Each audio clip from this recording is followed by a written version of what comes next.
Hello అండి. నమస్తే. అందరూ ఎలా ఉన్నారు? బాగున్నారా? నేను బాగున్నానండి. మీరు కూడా బాగుండాలని కోరుకుంటానండి. నవరాత్రులు అందరూ పూజ చేసుకుంటున్నారని అనుకుంటున్నానండి. ఆ అమ్మవారి కరుణా కటాక్షాలు మనందరి యందు ఉండాలని కోరుకుంటాను. అయితే నవరాత్రుల్లో అష్టమి తిథి చాలా విశేషమండి. ఆ రోజు పార్వతీదేవి పుట్టినరోజుగా కూడా మనకి చెప్తూ ఉంటారు. అమ్మవారి పూజకి విశేషంగా సువాసిని పూజ కూడా అంత ఇదండి.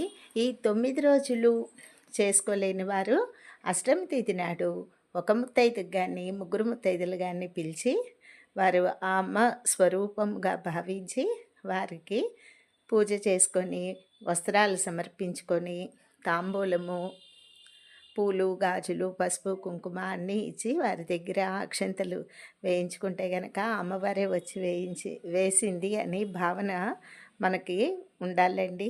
ఆ తల్లి పూజలో అష్టోత్తర శతనామావళితో, ఖడ్గమాల, లలితా సహస్రనామంతోటి నిత్యము పారాయణం చేసుకుంటూ, పూజ చేసుకుంటూ మనకి ఈ 7 రోజులు కూడా భలే గడిచిపోయిందండి.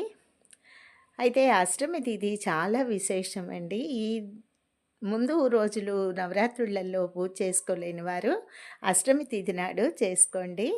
అమ్మకి హారతులు ఇవ్వండి చక్కగా. ఏకహారతి, పంచహారతి, షోడశ హారతి, నక్షత్ర హారతి ఇట్లా ఎన్నో హారతులు కూడా మనం అమ్మవారికి ఇవ్వచ్చండి. అయితే సువాసిని పూజకి మా అమ్మాయిని రమ్మన్నాను, మా చెల్లెల్ని రమ్మన్నాను. వాళ్ళకి వీలు కాదు అని అన్నారండి. సరే ఎవరో ఒకళ్ళకి తాంబూలం ఇచ్చుకుందాంలే అని అనుకుంటున్నాను. మా ఇంటి ఎదురుగుండా మార్వాడీలు ఉన్నారండి, నార్త్ ఇండియన్స్. ఆగిరిపల్లిలో ఉంటామని చెప్పా కదా. అయితే ఆవిడని పిలిచి సాయంత్రము అమ్మవారి స్వరూపంగా భావించి ఆమెకి తాంబూలం ఇచ్చుకుందామని అనుకుంటున్నానండి. అయితే అమ్మవారికి మనము ఖడ్గమాలతో కూడా పూజ చేసుకోవచ్చండి.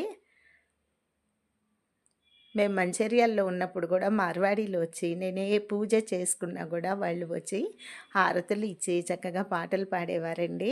వాళ్ళు దేవుడికి మటుకు భలే హారతులు ఇస్తారండి. పాటలు కూడా ఎన్ని పాటలు పాడతారో. వాళ్ళు సంధ్య టైంలో కూడా తప్పనిసరిగా ఎక్కడున్నా కూడా అమ్మవారికి వెలిగించుకొని హారతి ఇచ్చుకుంటారండి ప్రతినిత్యం కూడా. అలాగే నాకు వాళ్ళు ఫ్రెండ్స్ అండి, మంచిర్యాలలో మా పక్కన ఉండేవాళ్ళు. ఈరోజు ఎందుకో వాళ్ళు గుర్తొచ్చారండి ఈ పూజలో. అయితే నేను అమ్మవారికి నివేదన పెట్టుకున్న సాయంత్రము షోడశ హారతి ఇస్తానండి.